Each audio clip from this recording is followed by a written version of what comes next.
Kaj je ozko grlo vašega razmišljanja? Moje ime je Aleksander in danes bi vas rad spomnil na to, da zunaj vas je svet, ki je svet izobilja. Denarja še nikoli ni bilo toliko. Priložnosti za kariero še nikoli ni bilo toliko.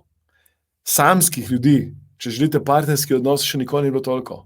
Možnosti, da ustvarjate, kreirate, da ste srečni, zdravi, pozitivni, možnosti za duhovno, osebno rast, še nikoli ni bilo toliko.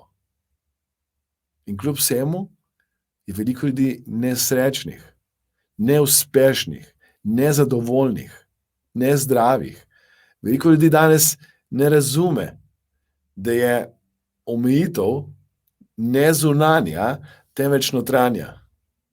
In velikokrat se zgodi, da obstaja ozko grlo, nekaj, kar zaščiti, blokira vaš razvoj in preprečuje, da manifestirate v svoje življenje to, kar bi radi. In dostikrat vam bo pomagalo, če boste se vprašali, na katerih prepričanjih temelji to prepričanje in začeli rahljati vsa ta prepričanja z različnimi tehnikami hipnoze, NLP-ja, coachinga, zato, da se osvobodite. Želim poudariti, da ni omejitev zunaj vas, temveč omejitev imate v sebi.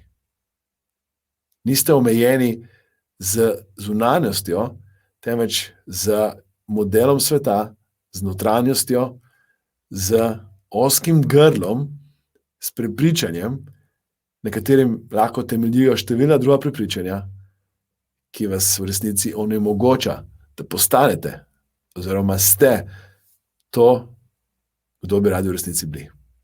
Hvala, ker delite, komentirate, všečkate to coaching vprašanje in ko mi čakam, da mi s tem, ko boste spremenili in razrahljali to ozko grlo, sporočite, kako je vaše življenje boljše, kvalitetnejše, kako se spreminjate, rastete in postajate še boljši.